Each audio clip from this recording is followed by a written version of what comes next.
Sobat Dunia Donghua, kita berjumpa kembali. Tanpa berlama-lama mari kita lanjutkan ceritanya. Selamat mendengarkan dan selamat berimajinasi. Yazu menatap Lu Jiajia dengan takjub. Saat itu pertengahan musim panas, salju di tebing tak kunjung mencair, namun hawa dingin tetap terasa. Di belakang Lu Jiajia, rembulan yang ramping muncul, bagai mutiara yang bertatahkan di bahunya. Angin senja berembus mengibaskan pakaiannya, tak menampakkan ujung yang tajam, bagai pedang yang tercuci ribuan tahun oleh air terjun yang mengalir deras. Yazu merasakan keterasingan, seolah-olah orang yang berdiri di sampingnya bukanlah kakak perempuannya yang familiar, melainkan cahaya bulan yang berlalu.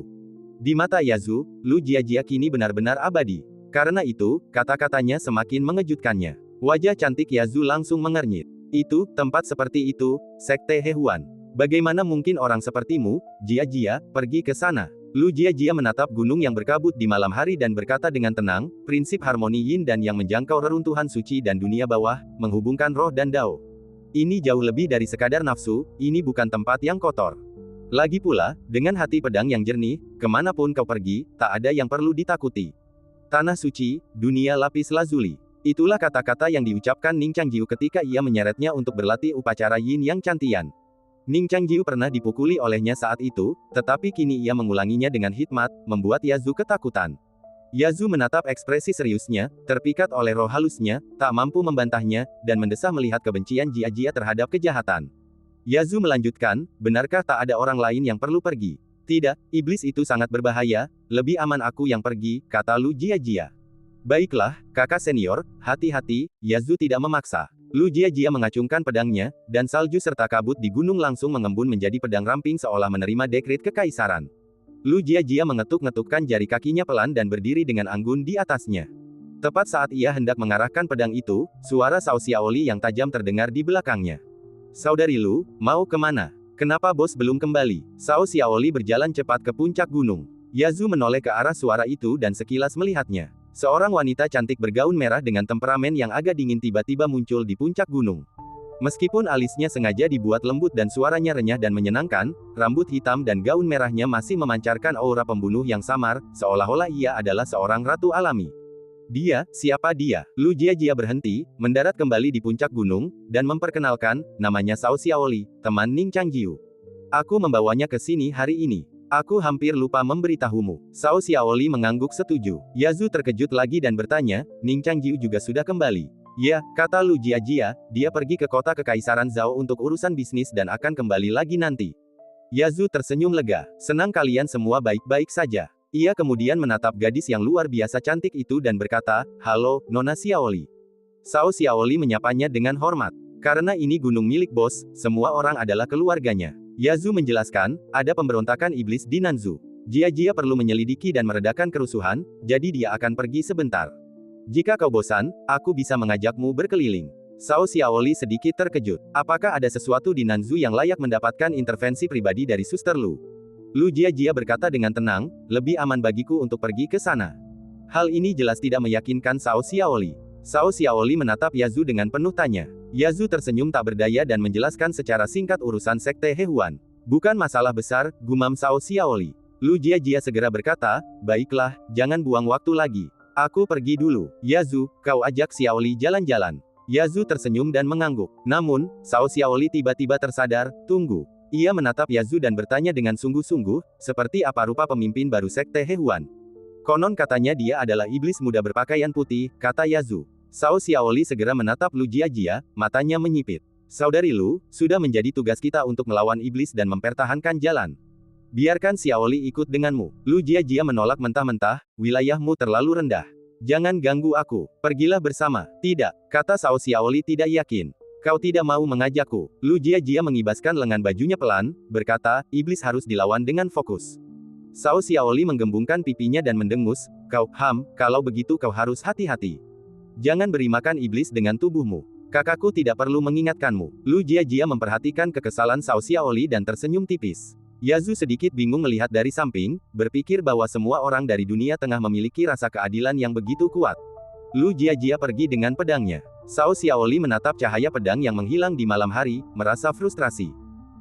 Bagaimana dengan mengusir setan? Mereka hanya ingin membawa Xiaoli pergi agar mereka bisa sendirian. Peri suci dari jalan yang benar dan iblis jahat dari Sekte Hehuan. Apa yang mereka berdua mainkan lagi? Terlalu banyak, terlalu banyak. Cao Xiaoli menghentakkan kakinya dengan marah.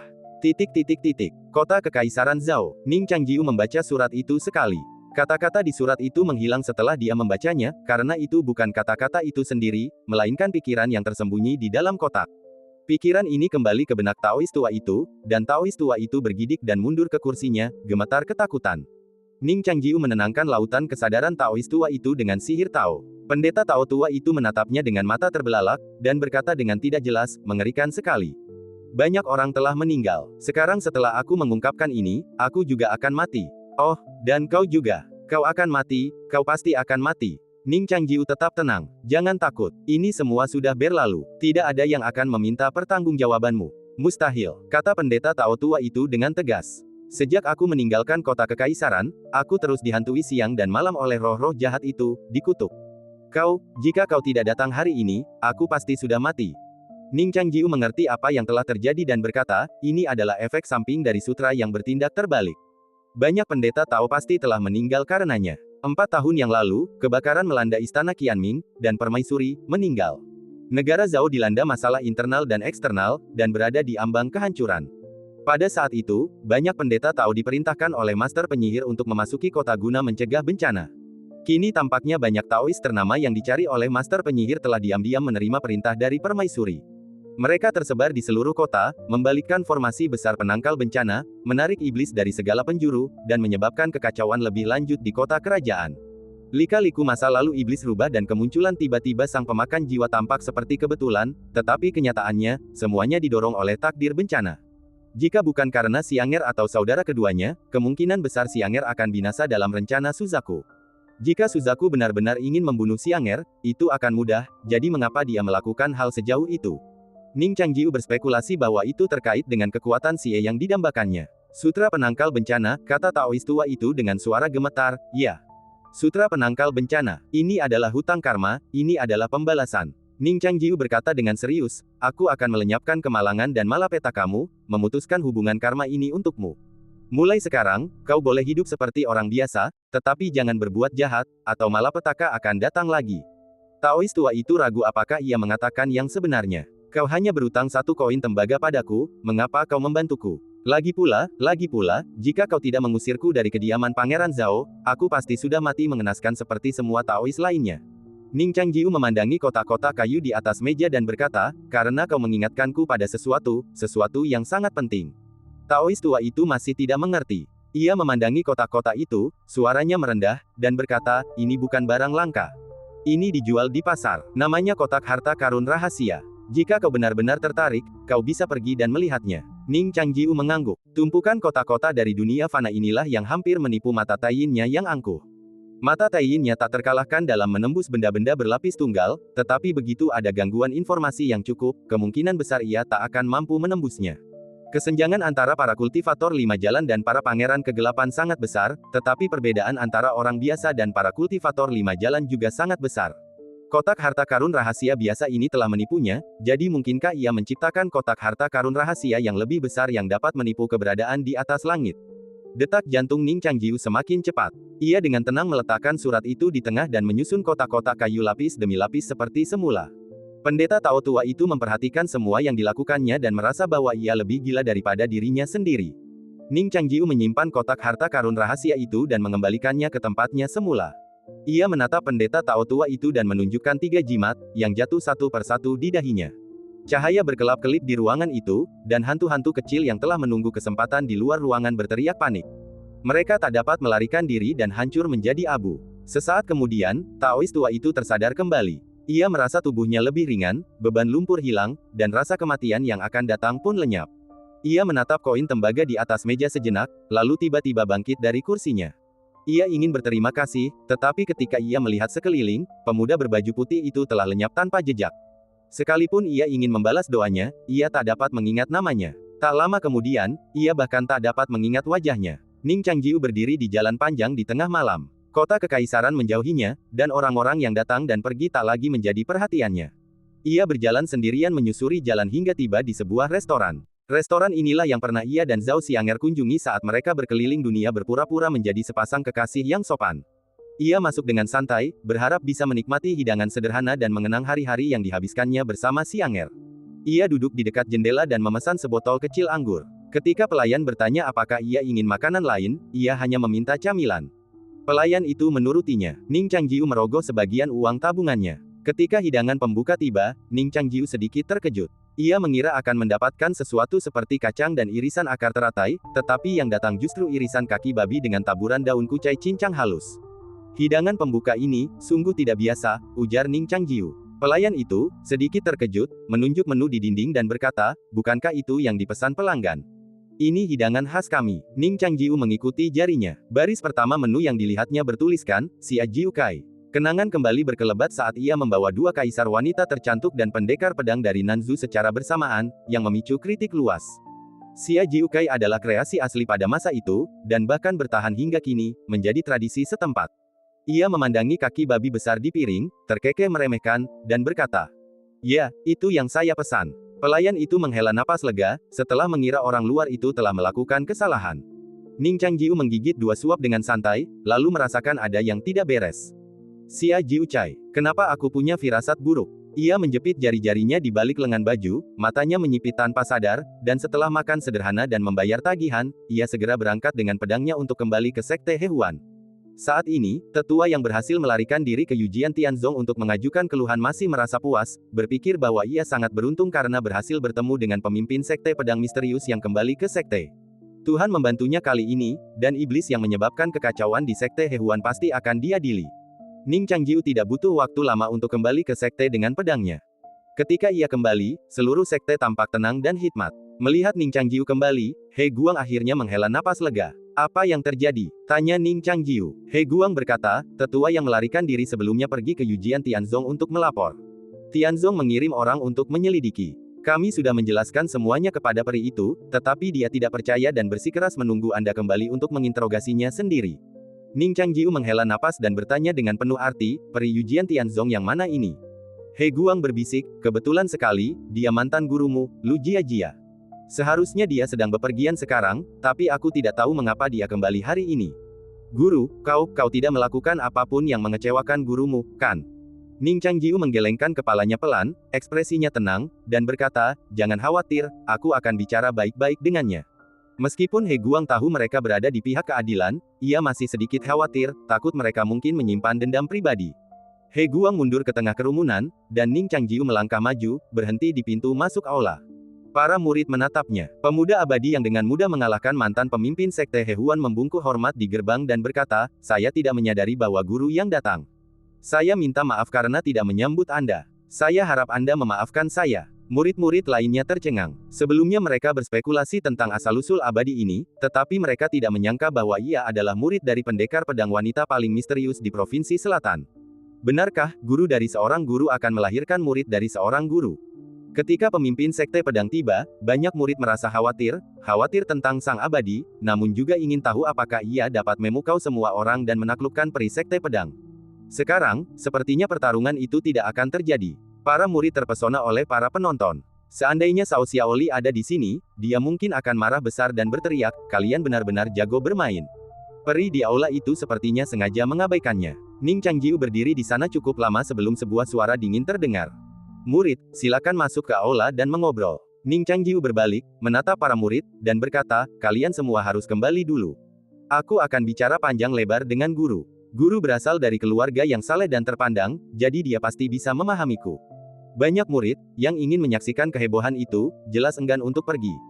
Namun, situasi saat ini kemungkinan besar adalah karena guru abadi sedang memberikan bantuan kepada murid ini. Nanti, begitu dia memasuki aula, dia mungkin akan dihukum berat. Jika terdengar suara hukuman, itu akan menjadi aib bagi sang abadi. Mereka berhutang budi kepada sang abadi atas kebaikannya yang luar biasa, dan karena dia telah memberi perintah, meskipun mereka enggan, mereka semua dengan bijaksana pergi. Ning Changjiu mendorong pintu aula dan masuk. Lu Jiajia duduk di kursi pemimpin sekte, menatapnya sambil tersenyum, dan berkata perlahan, muridku sangat cakap. Dia baru keluar setengah hari, tetapi sudah menyebabkan keributan besar. Dia benar-benar tidak ingin tenang sejenak. Ning Changjiu tersenyum, dia menutup pintu aula, dan berkata, maaf telah membuat guru menunggu lama. Ngomong-ngomong, di mana gadis itu, Xiaoli? Lu Jiajia berkata, jangan khawatirkan dia, aku membiarkan Xiao Li tetap di sekte. Ning Changjiu tersenyum dan berkata, jadi, guru datang sendirian. Lu Jiajia berkata ringan, aku sudah cukup untuk menghadapimu, murid jahat. Ning Changjiu duduk di sebelah Lu Jiajia. Ia memandangi pipi wanita yang lembut dan dingin itu, lalu berkata, guru benar-benar peduli pada rakyat. Lu Jiajia sedikit memiringkan tubuhnya, ia mencubit dagunya yang lembut, menatap Ning Changjiu dengan samar, dan berkata, ada apa dengan pemimpin sekte Hehuan? Apakah kau akan mewujudkan impianmu selama bertahun-tahun? Ning Changjiu berkata, bukankah mereka sudah menjelaskannya kepadamu? Aku ingin mendengar penjelasanmu sendiri, kata Lu Jiajia. Ning Changjiu tersenyum tak berdaya dan berkata, aku akan mematuhi perintah guru. Ning Changjiu merangkum kejadian itu, kata-katanya dipenuhi dengan kemarahan yang tulus, sekaligus menggambarkan dirinya sebagai sosok malaikat yang menegakkan keadilan. Lu Jiajia menangkap inti dari kata-katanya yang dilebih-lebihkan, apakah kau diam-diam menukar keahlian sekte Hehuan dengan ilmu pedang sekte pedang? Petik 2. Petik 2. Ning Changjiu merenung, bukankah Jiajia juga mengerti misteri ini? Lu Jiajia mengerutkan kening, ekspresinya dingin. Ning Changjiu segera berkata, murid, aku tahu aku salah. Kuharap guru memaafkanku. Lu Jiajia mengangguk dengan tenang.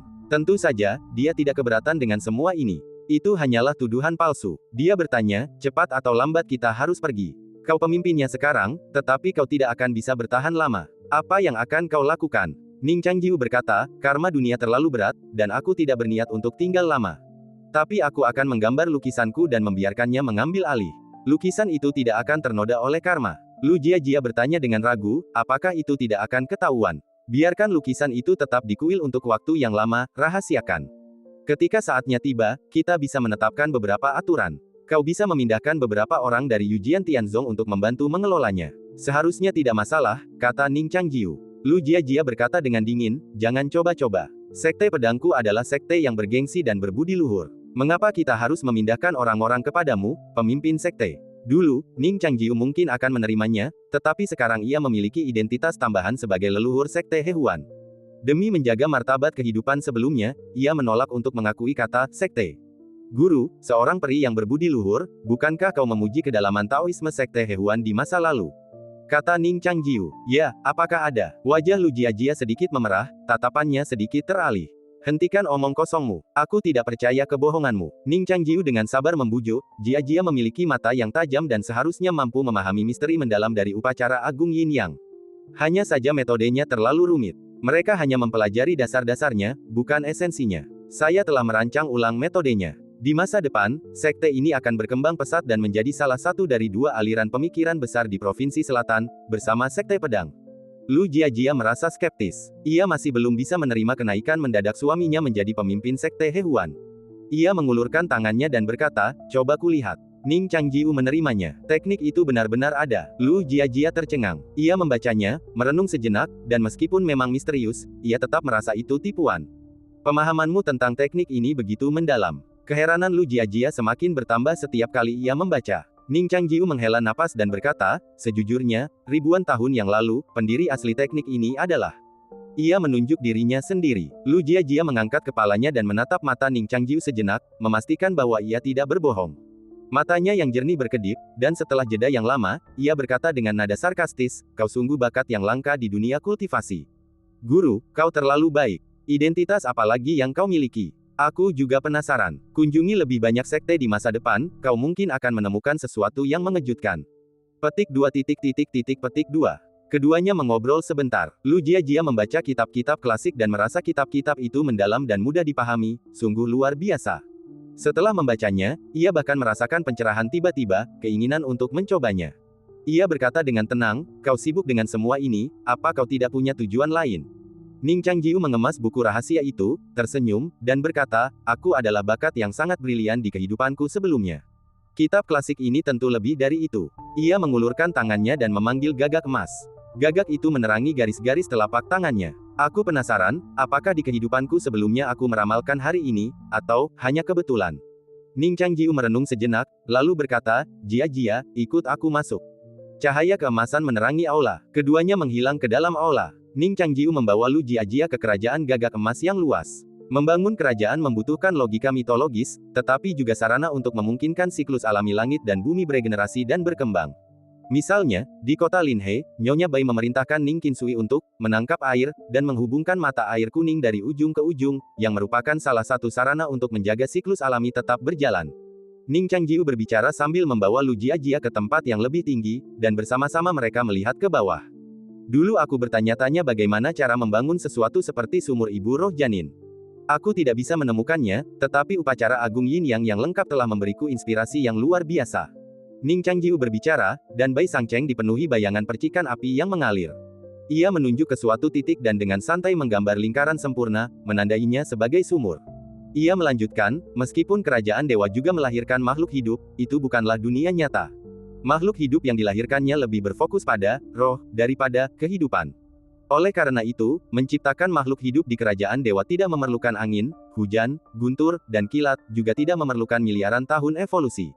Yang dibutuhkan hanyalah membangun logika yang konsisten dengan kerajaan dewa. Petik 2. Dan upacara Agung Yin dan Yang adalah salah satu Taoisme. Saya bahkan berpikir bahwa ini adalah salah satu landasan kerajaan matahari kuno.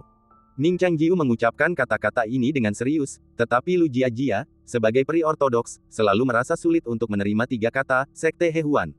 Ning Changjiu tiba-tiba tersenyum lega dan berkata, singkatnya, ini pasti akan menjadi kerajaan kita di masa depan. Aku akan membangun kerajaan matahari yang makmur untukmu, tapi ini mungkin membutuhkan usaha kita bersama. Lu Jiajia menatap kerajaan surgawi yang luas, rasa memiliki membuncah dalam dirinya. Ia merasa rileks saat menatap mata Ning Changjiu yang tulus. Ya, ia tersenyum dan mengangguk. Ning Changjiu mendarat di lingkaran yang telah digambarnya sebelumnya. Ia diam-diam melafalkan rumus Dao, yang merangkul yin, laki-laki dan perempuan saling melengkapi, kan dan li memahkotai kepala, cahaya memantul dan menyebar. Resonansi alam dan alam merasuki seluruh dirinya. Aura yang tak terlukiskan turun bagai angin musim semi yang lembut. Dua wujud tak kasat mata yang berbeda namun saling melengkapi melayang di udara, perlahan turun, menyelimutinya. Gumpalan asap mengepul di lengan bajunya, bagaikan seekor naga yang melompat di air putih yang luas. Terpesona oleh kilauan bunga api, jubah putih Ning Changjiu bersinar cemerlang, bagai dewa sejati. Ia membuka matanya dan menatap Lu Jiajia dengan tatapan damai. Lu Jiajia mendarat dengan lembut di sampingnya dan mengulurkan tangannya. Kedua pria itu bergandengan tangan. Formula Taois dari upacara Yin yang agung dilepaskan secara bersamaan, auranya yang mendalam bagaikan matahari terbit dari cakrawala, menghembuskan kehidupan baru ke dalam kerajaan Tuhan yang sunyi ini. Ikatan dunia manusia akan segera terputus, dan kerajaan Tuhan akhirnya mulai dibangun kembali. Malam ini, tak perlu lagi cerita-cerita lain, mereka akan memahami Dharma yang mendalam bersama hingga fajar. Bulan terbenam dan matahari terbit, fajar baru saja menyingsing, kekacauan yang dibayangkan para murid tidak terjadi, dan malam berlalu dengan damai. Lu Jiajia meraih selimut brokat lembut dan menjepitnya di antara tulang selangkanya. Ia duduk perlahan, memeluk lututnya, menatap pemuda yang sedang melukis di meja, matanya penuh senyum. Ning Changjiu sedang melukis dirinya sendiri. Gulungan yang ia lukis begitu nyata di mata orang biasa sehingga bisa disalahartikan sebagai lukisan asli, tetapi di mata biksu sejati, lukisan itu terasa hampa. Ning Changjiu terkekeh dan menggelengkan kepala, meratapi keterbatasan kemampuan melukisnya sambil menyimpan kuas dan tintanya. Ia menggantung lukisan itu di dinding. Lu Jiajia bangkit dan mengenakan pakaiannya. Ia berjalan ke lukisan itu, mengaguminya sejenak, dan berkata sambil tersenyum, kau benar-benar tahu segalanya. Aku hanya tahu dasar-dasarnya. Ning Changjiu menertawakan dirinya sendiri. Lu Jiajia berkata, setelah kau menguasai seni melukis, jika kau menyukai seorang wanita, bukankah kau akan bisa melukisnya dengan mudah? Ning Changjiu merasakan hawa dingin menjalar di punggungnya. Sambil mencuci kuasnya, ia berkata dengan tenang, kuasku sangat kasar, sulit untuk menangkap bahkan sebagian kecil keindahan Jiajia yang sebenarnya. Tidak perlu dikhawatirkan. Lu Jiajia menjawab dengan tenang. Aku tidak sombong. Jangan coba-coba membodohiku dengan kata-kata manismu. Ning Changjiu tersenyum tenang, tetap tidak berkomitmen. Ia berdiri, dan Lu Jiajia bertanya, di mana pintu belakang istana Hehuan? Tanya Ning Changjiu ragu. Lu Jiajia bertanya, apakah kau ingin aku keluar melalui gerbang utama dan memberitahu mereka semua bahwa aku bermalam di sini? Ning Changjiu terkejut, lalu tersenyum. Memang, bagaimana mungkin perisale dari sekte pedang bermalam di sini? Jika kabar ini sampai tersebar, reputasi Jiajia akan benar-benar hancur. Lu Jiajia mendengar sarkasme dalam kata-katanya, tahu ia sedang mengejek pernyataannya sebelumnya yang tidak sombong. Murid jahat. Lu Jiajia mendengus. Ning Changjiu membuka mata tayinnya dan, setelah memastikan tidak ada orang di sekitar aula, diam-diam mengantar Lu Jiajia keluar melalui pintu belakang.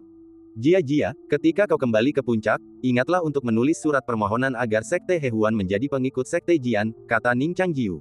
Apa? Sekte Hehuan? Lu Jiajia merasa malu hanya mendengarnya. Matanya berkedip saat ia berkata, lupakan saja, ini tidak akan terjadi lagi. Ning Changjiu tersenyum dan berkata, terima kasih, guru. Lu Jiajia bertanya, kapan kau akan kembali? Ning Changjiu berkata, aku akan tinggal selama 2 atau 3 hari untuk menyelesaikan upacara cantian Yin Yang dan menyelesaikan masalah selanjutnya dengan Sekte Hehuan. Aku akan kembali segera setelah selesai. Lu Jiajia mengangguk dengan sungguh-sungguh, ya, ingatlah untuk bergegas. 4 bulan tidak lama, tetapi juga tidak singkat. Aku tidak boleh mengecewakan guru. Ning Changjiu mengangguk dengan sungguh-sungguh. Keduanya berpamitan di pintu belakang aula Hehuan. Ning Changjiu membuka pintu aula, memanggil He Guang, dan memintanya untuk menyampaikan kabar tersebut. Tadi malam, Peri Lu, yang teringat akan hubungan lama mereka sebagai guru dan murid, telah berbincang dengan lancar dan pergi lebih awal, setuju untuk menyerahkan Sekte Hehuan kepada Sekte Yujiantian. Sejak saat itu, para murid Sekte Hehuan akan mempelajari kitab suci pedang Sekte Pedang, yang dilengkapi dengan ajaran Tao Hehuan. He Guang terkejut dan segera menyampaikan kabar tersebut. Ning Changjiu kembali ke aula dan memeriksa kembali koleksi buku, memeriksa celah yang ada, dan bersiap untuk membuka sumur roh janin bagi kerajaan ilahi gagak emas. Ia mengaktifkan mata tayinnya, mengungkap ruang-ruang rahasia Sekte Hehuan.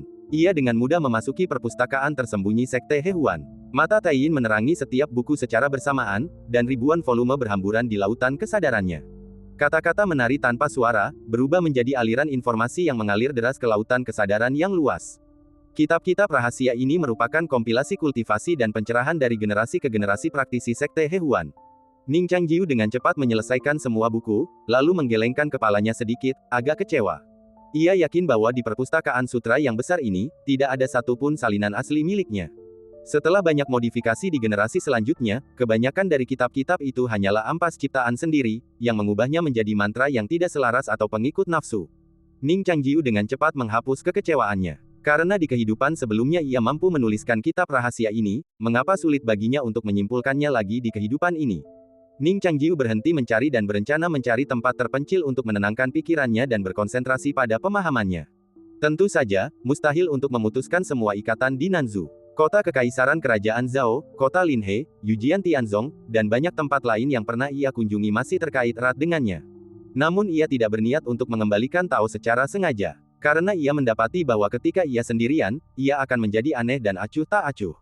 Ia perlu menjaga ikatan ini agar ia selalu bisa merasakan keberadaannya. Ning Changjiu duduk bersila di ruangan yang sunyi, teks kitab suci Yin Yang agung mengalir deras di sekujur tubuhnya bagai air mengalir. Dalam kesadarannya yang samar, ia membelah jiwanya menjadi hitam dan putih, bagaikan ikan yin yang Tao yang saling menggigit ekor saat mereka berputar di angkasa.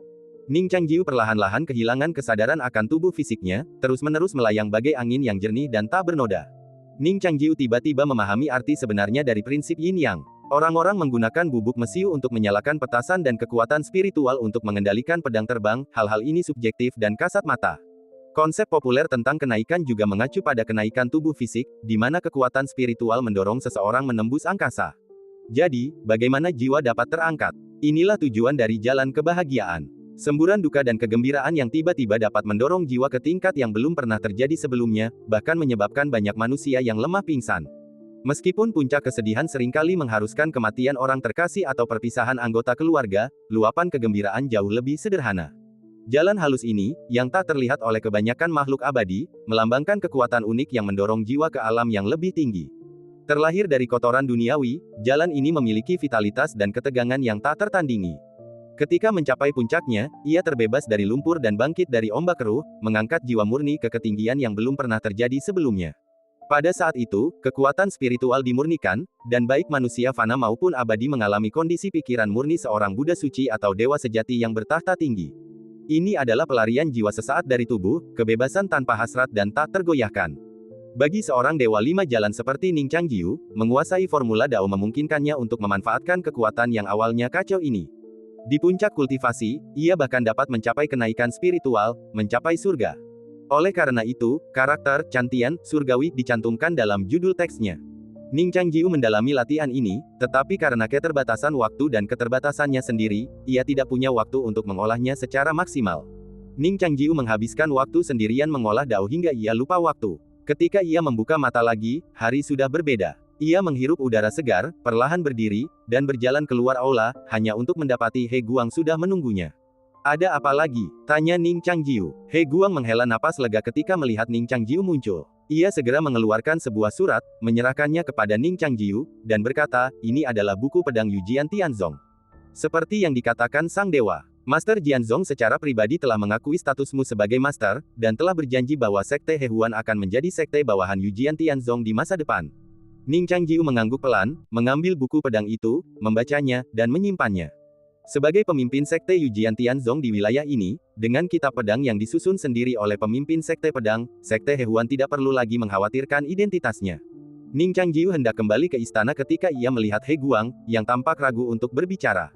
Ada lagi? Tanya Ning Changjiu. He Guang ragu sejenak dan berkata, mungkin reputasi Sekte Hehuan akan tercoreng. Ning Changjiu berkata, tidak masalah. Sudah biasa orang berprasangka buruk terhadap sekte kami di masa lalu. Tidak perlu diperdebatkan. Waktu yang akan menjawabnya. He Guang segera menggelengkan kepalanya dan berkata, Yang Mulia telah salah paham. Bukan berarti ada kesalahpahaman tentang sekte kami. Perintah dari Sekte Pedang dikeluarkan pagi ini, dan langsung menyebar ke seluruh Nanzu. Dalam beberapa jam, orang-orang yang datang untuk mendaftar ke sekte kami hampir mendobrak pintu. Ning Changjiu tertegun sejenak, lalu berkata, sangat menggoda untuk mempelajari ilmu pedang Sekte Pedang dengan bergabung dengan sekte ini. He Guang menggelengkan kepalanya lagi, sedikit malu, dan berkata, bukan begitu. Saya secara khusus bertanya kepada beberapa pelamar, dan kebanyakan dari mereka tertarik karena alasan mendapatkan pasangan Tao. Petik 2. Ning Changjiu masih meremehkan keinginan sederhana para kultivator biasa. He Guang menjelaskan, dulu, Sekte Hehuan tidak begitu terkenal, jadi tidak banyak orang yang mengetahuinya. Tapi sekarang setelah menjadi terkenal dan berada di puncak popularitasnya, standar untuk merekrut murid terlalu rendah. Ning Changjiu tidak ingin repot-repot memikirkan hal-hal sepele seperti itu. Ia menyela, tingkatkan saja ambangnya. Dalam beberapa hari, guru abadi dari Yujian Tianzong akan datang untuk mengajar ilmu pedang. Saya akan mundur dulu. Jika tidak ada yang penting, jangan ganggu saya. Petik 2. 1 interupsi terakhir, Yang Abadi. Silakan. Apakah Yang Abadi membutuhkan murid perempuan untuk berlatih Taoisme? Banyak murid perempuan ketua sekte mengagumi namamu dan telah mengajukan diri. Ini daftarnya, kata Ning Changjiu tanpa melirik daftar itu, tidak perlu, aku tidak membutuhkannya. He Guang mengambil kembali daftar itu, merasa terkesan dengan karakter mulia Ning Changjiu. Ia hendak menyanjungnya, tetapi Ning Changjiu berbicara lebih dulu, ngomong-ngomong, sebarkan berita penolakanku untuk masuk dalam daftar.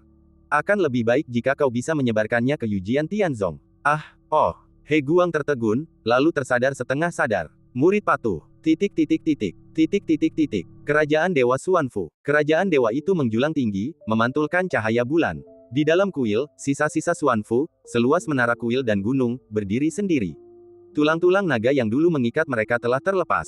Sekarang, mereka melekat di tubuh Bai Zhang. Wujud binatang purba itu memudar dari tubuhnya, dan ia berubah kembali menjadi seorang wanita muda yang murni dan polos.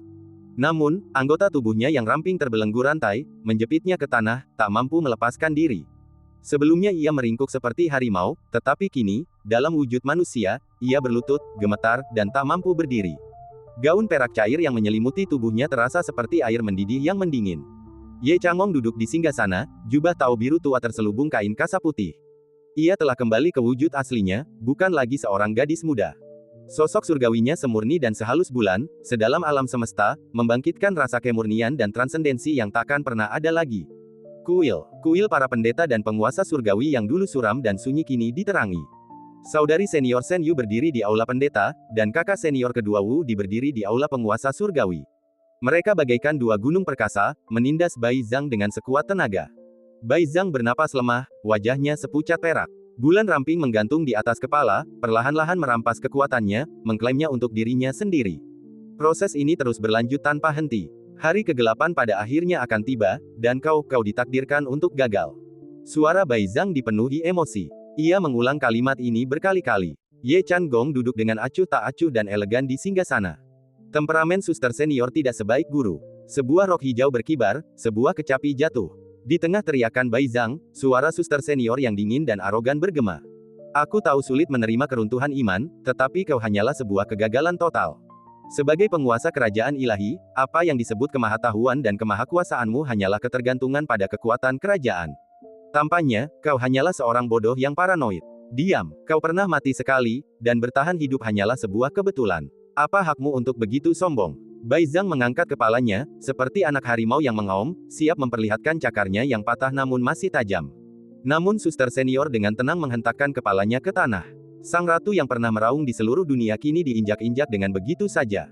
Wajahnya, yang terkubur di balik rambutnya yang seputih salju, dipenuhi kebencian dan keengganan, namun juga menampakkan keputusasaan yang mendalam. Bai Zhang tersentak lemah, tahu ia telah tamat. Kekuatannya yang berdebu perlahan memudar. Kerja keras selama ribuan tahun tak hanya sia-sia, tetapi juga telah berjasa bagi musuh.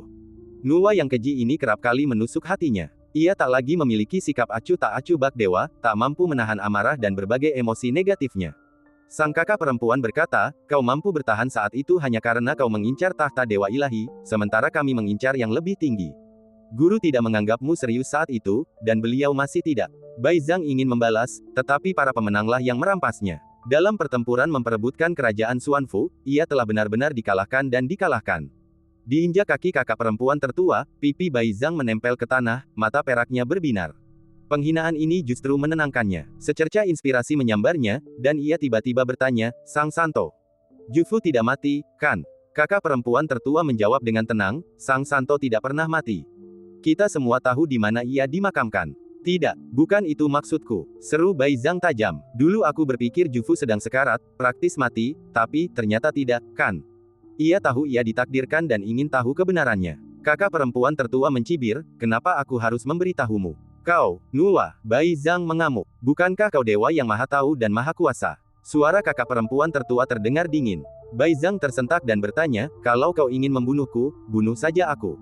Kenapa kau mempermalukanku? Apa hanya ini yang dimiliki Nuwa? Kakak tertua belum berbicara, tetapi sang guru berbicara untuk waktu yang langka, Jufu masih hidup. Bai Zhang terkejut, dan setelah waktu yang lama, ia bergumam, begitukah? Bai Zhang berpikir sejenak dan terus bertanya, jadi, pertarungannya dengan Lei Lao hanya sandiwara atau kesepakatan? Jufu sendiri yang menahan pandangan kerajaan dewa dan pangeran kegelapan, hanya untuk membiarkan orang dan monster memanjat pilar langit dan menghancurkan istana abadi. Sehingga tidak akan ada Ascender dalam 500 tahun terakhir. Ye Changong tidak menjawab. Bai Zhang tahu tebakannya benar, ia melanjutkan, jadi begitu, tujuan sebenarnya saat itu adalah untuk menghancurkan istana abadi. Tidak heran pangeran kegelapan menciptakan roh bawaan. Pada titik ini, Bai Zhang langsung terdiam. Kakak tertua mengerutkan kening, ada yang mencurigakan tentang roh bawaan. Bai Zhang menggigit bibir peraknya dan mencibir, sepertinya Henge abadi pun tidak maha tahu. Ye Changong berkata dengan tenang, aku memang tidak pernah maha tahu. Bai Zhang merasakan sakit yang menjalar dari seluruh anggota tubuhnya. Ia tersentak, lalu terlambat menyadari, aku mengerti. Ini konspirasi antara kau dan Jufu. Dia tidak mati. Anehnya, dia tidak mati. Kakak tertua bisa merasakan Bai Zhang sedikit gila. Ia menarik kakinya, memeluk pengocoknya, sikapnya kembali anggun. Apa gunanya tahu semua ini sekarang? Bai Zhang mendengus. Oh, bukankah semua yang telah kau lakukan sia-sia? Bahkan jika kau mengambil segel debuku, apa gunanya? Wewenang 12 kerajaan ilahi hampir seluruhnya dianugerahkan oleh Pangeran Kegelapan. Pangeran Kegelapan itu maha kuasa. Bahkan jika kau mengumpulkan semua wewenangmu, itu tidak akan berguna. Kau pernah memperbaiki langit, kau pasti merasakan teror itu, kan? Pangeran Kegelapan adalah Dao Surgawi saat ini. Ia adalah fondasi dari 12 kerajaan ilahi, dan diketahui bahwa tidak ada kemungkinan untuk dikalahkan. Aku tidak ingat, tetapi jika Pangeran Kegelapan benar-benar maha kuasa, matahari hitam pasti sudah tiba sejak lama, dan kau tidak perlu digunakan sebagai pedang. Kata-kata kakak tertua membalikkan pandangannya. Dalam pemahamannya, semua makhluk hidup memiliki kelemahan, tetapi mereka belum dapat menemukannya. Bai Zhang memejamkan mata dan terdiam lagi. Jika Pangeran Kegelapan benar-benar maha kuasa, bagaimana mungkin Xuanfu mati? Bagaimana mungkin ia ditangkap dan menanggung penghinaan yang begitu hebat? Ya, semuanya sia-sia. Ketika ia berjuang keluar dari tebing darah, ia meraung dalam darah, menggigit segalanya. Sekarang, semua kejayaan itu akan berubah menjadi abu. Tidak, itu mustahil. Jufu akan tamat. Bai Zhang hendak mengajukan pertanyaan terakhirnya. Ke-81 kota di Middle Earth adalah kota abadi. Raja Iblis Kota Wan Yao dan semua kultivator di puncak 5 jalan gabungan tak mampu mengguncangnya. Tak seorang pun di dunia ini yang mampu menghancurkannya. Apa kau berharap Yi bisa menggulingkan 81 kerajaan? Tidak, dia tak bisa. Kekuatan dunia manusia telah musnah. Bahkan proyeksiku pun tak mampu. Petik 2. Kau hanya menggertak, kan? Jufu tak mungkin kembali. Bai Zhang mengangkat kepalanya, mata lemahnya menatap Ye Changong, berharap melihat secerca emosi di wajahnya. Ye Chan Gong bagaikan bulan sungguhan, yang membesar dan mengecil menggambarkan perpisahan, suka dan duka, namun ia sendiri tetap acuh tak acuh, terpisah dari dunia fana. Ia tak menjawab, melainkan menunjuk. Tali naga itu kembali menegang. Daging, jiwa, dan raga Bai Zhang kembali terluka parah, dan ia menjerit nyaring. Ia tak tahu berapa lama lagi ia bisa bertahan, apakah ia mampu bertahan hingga bulan terbenam. Bulan di dunia manusia terbit dan terbenam, hari demi hari. Waktu berlalu dengan cepat, dan dalam sekejap mata, bulan Agustus telah tiba. Panas pertengahan musim panas masih tak henti-hentinya, dedaunan diselimuti panas terik jangkrik. Nanzu telah mengalami beberapa kali hujan lebat lagi, dan ketika langit cerah, Cao Xiaoli melihat pelangi sejatinya yang pertama. Sekte Hehuan telah tenang setelah banyak peristiwa, dan Ning Changjiu tetap menyendiri, tak terlihat dan menjadi sosok yang agak misterius. Latihan upacara Yin yang cantiannya dengan cepat mencapai titik jenuh. Ia mengundang Lu Jiajia ke kuil beberapa kali, dengan dalih mencari terobosan. Tetapi inspirasi tetap sulit didapat. Untungnya, ia sekarang mengerti bahwa membangun sumur ibu kecil di dalam kerajaan dewa yang hancur seharusnya sudah cukup. Setelah 7 hari berlatih, Ning Changjiu akhirnya kembali ke Yujian Tianzong bersama Lu Jiajia. Bukan karena alasan lain, melainkan karena Cao Xiaoli mengancam akan menangkap Ning Changjiu secara pribadi jika ia menolak kembali. Bos, ketika kau pergi, aku sudah bilang untuk menunggumu di kamarmu. Aku menunggu selama 7 hari 7 malam, dan kau tidak kembali. Sekembalinya Ning Changjiu, Cao Xiaoli dengan marah mengkonfrontasinya. Ning Changjiu berkata dengan nada meminta maaf, kami mengalami beberapa kejadian tak terduga, yang membuat kami terlambat. Cao Xiaoli berkata, bos, kau begitu mudah ditebak, bagaimana mungkin ada kejadian tak terduga? Kejadian tak terduga, tentu saja, sesuatu yang tak terduga, jelas Ning Changjiu. Cao Xiaoli semakin marah. Kudengar bos menjadi pemimpin sekte Hehuan. Ya, itu benar. Kalau begitu, bos, kau sudah mempelajari buku rahasia sekte Hehuan dengan cukup baik, kan? Aku perhatikan suster Lu terlihat sangat baik beberapa hari terakhir ini. Lu Jiajia sedikit kesal dan langsung berkata, Xiaoli, berhenti bicara omong kosong. Omong kosong apa yang kau bicarakan? Yang lain tidak tahu, tapi aku tahu. Peri dari jalan lurus, pemimpin jalan jahat, guru dan murid yang terang-terangan, murid yang diam-diam, kalian bermain segala macam tipu daya, dan kalian telah mengabaikan Xiaoli. Cao Xiaoli mengamuk. Ning Changjiu berkata tanpa daya, Xiaoli, kau benar-benar tahu banyak. Tentu saja, aku. Saat Cao Xiaoli berbicara, ia melihat Ning Changjiu dan Lu Jiajia bertukar pandang. Setelah mereka bertatapan, mereka berjalan ke arahnya. Hei, tunggu. Xiaoli, berhenti bicara. Cao Xiaoli, merasakan firasat buruk, memohon ampun. Ning Changjiu dan Lu Jiajia hanya mencoba menakut-nakutinya. Amarah Cao Xiaoli memuncak, dan ia mengancam akan melarikan diri. Ia berjalan menuruni gunung, kembali diam-diam di tengah malam. Di aula guru sekte di Gunung Huanpo, Ning Changjiu dan Lu Jiajia sedang berkultivasi. Mereka telah memasuki kerajaan ilahi gagak emas dan secara resmi mulai menggali sumur roh janin. Ini adalah rekonstruksi di lokasi tersebut, dan pekerjaan awalnya berjalan lancar. Namun, energi spiritual, sumber segala sesuatu, dibutuhkan untuk memulihkan kerajaan dewa. Lu Jiajia merasa malu untuk terus merampas energi spiritual sektenya sendiri. Maka, Ning Changjiu memutuskan untuk menjelajah ke alam liar selatan, tanah tandus yang dulunya memiliki cadangan energi spiritual yang tak habis-habisnya, cukup untuk memenuhi kebutuhan kerajaan. Di luar sumur roh janin, pembangunan logika mitologi kerajaan dewa juga menjadi agenda. Ada 5 pilar logika mitologi. Mereka perlu memastikan 5 simpul mitologi yang benar-benar akurat dan krusial, idealnya yang diketahui masyarakat luas, sehingga mereka melanjutkan dengan sangat hati-hati. Ning Changjiu dan Lu Jiajia berdiskusi cukup lama, tetapi mereka masih belum dapat membuat keputusan akhir. Butuh setidaknya sebulan hanya untuk menggali sumur ibu roh janin. Akankah kita benar-benar berhasil tepat waktu? Lu Jiajia khawatir. Ning Changjiu berkata, kerajaan dewa tidak harus sempurna. Aku naik tahta bukan untuk menjadi dewa sejati, melainkan untuk mendapatkan kekuatan untuk melawan santo pedang dan makhluk lainnya. Lu Jiajia kembali mengkhawatirkan keselamatan Siming. Mereka kini terpisah satu sama lain, melakukan upaya yang berbeda untuk tujuan yang sama, dan masa depan mereka tak menentu. Pangeran Kegelapan juga perlahan terbangun. Ia merasakan ada yang tidak beres dan tidak menyalakan bintang Xuanfu. Jadi, pada hari gerhana bulan, kerajaan Xuanfu akan ditutup. Demikian pula, Pangeran Kegelapan tidak akan menyalakan bintang Lei Lao. Ia mungkin tidak lagi mempercayai Lei Lao. Jadi setidaknya akan aman untuk bulan ini. Setelah bulan ini, planet asal mereka akan melewati bintang Lei Lao dan tiba di bintang Kuanlin. Kuanlin, itulah iblis wanita setengah manusia setengah ular legendaris yang lahir di dunia bawah mata air kuning. Setelah kematian penguasa dunia bawah, dialah yang paling diuntungkan. Namun, karena dunia bawah sekarang dikuasai oleh Xiaoling, bahkan jika dia turun ke dunia, dia tidak akan bisa menguasai dunia sepenuhnya. Jika penguasa kegelapan ingin mengalahkan mereka semua sekaligus, dia tidak akan memilih untuk menerangi bintang Kuanlin. Tianji, Yuanjun, Jufu yang baru. Inilah musuh-musuh yang kemungkinan besar akan mereka hadapi. Setelah Ning Changjiu kehabisan tenaga, dia meninggalkan kerajaan gagak emas. Dia berjalan keluar dengan lelah dan mendapati Cao Xiaoli menunggunya di luar. Mau buah pir? Tanya Cao Xiaoli. Ning Changjiu tertegun, bertanya-tanya mengapa Xiaoli begitu belak-belakan. Kemudian dia melihat Cao Xiaoli mengeluarkan sekantong besar buah pir yang telah dipetik dan menyerahkannya kepadanya. Berkali-kali, dia benar-benar tidak yakin apakah Xiaoli melakukannya dengan sengaja. Ning Changjiu mengambil buah pir itu dan duduk di sebelah Cao Xiaoli, sambil berkata dengan rasa bersalah, "Xiaoli, aku tidak bermaksud mengabaikanmu. Aku akan bertanggung jawab atas nasib hidup ini, tapi tidak sekarang. Sekarang bencana sudah di depan mata, jika mereka berdebat tentang hal-hal ini, mereka akan malu pada guru mereka." Bahkan ketika mereka berlatih bersama Lu Jiajia, kecuali malam pertama, mereka hanya memikirkan simulasi Yin dan Yang dan pembangunan sumur ibu. Mereka bekerja tanpa lelah sepanjang proses dan tidak memiliki perasaan pribadi. Cao Xiaoli mengangguk dan berkata, "Aku tahu, aku hanya cemas. Kecemasan tidak dapat membantu bos, atau siapapun." Ning Changjiu menggigit buah pir itu, dagingnya renyah, lembut, dan manis. Ia tersenyum dan berkata, "Tidak apa-apa. Semua orang hanya perlu memainkan perannya di waktu yang tepat." Cao Xiaoli mengangguk pelan. Ia tiba-tiba mengangkat kepalanya dan berkata, "Bos, aku tidak akan memanggilmu bos lagi." "Hah?" Ning Changjiu bertanya, "Kalau begitu, aku harus memanggilmu apa?" Cao Xiaoli berkata, "Aku tidak turun gunung hanya untuk memetik buah pir ini."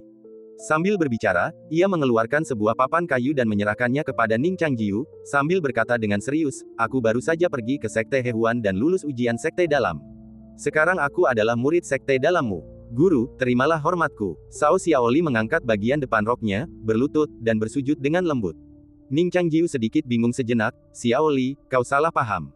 Aku tidak suka hubungan guru-murid." Cao Xiaoli tertawa mendengar ini. Ia dengan lembut menutup bibirnya dan berkata, "Guru, jangan mencoba menyembunyikannya. Dan aku tidak melakukan ini untuk tujuan ini. Seperti kata pepatah, ketika guru sibuk, muridlah yang akan bekerja keras.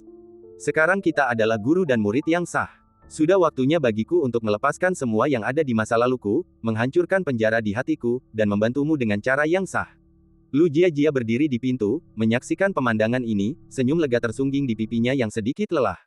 Ia berbalik pelan dan kembali ke kedalaman aula. Cao Xiaoli memandang koridor gelap di belakangnya, ke tempat Lu Jiajia berdiri, dan merasa lega. Dan cerita pun berakhir, nantikan cerita selanjutnya. Terima kasih telah mendengarkan.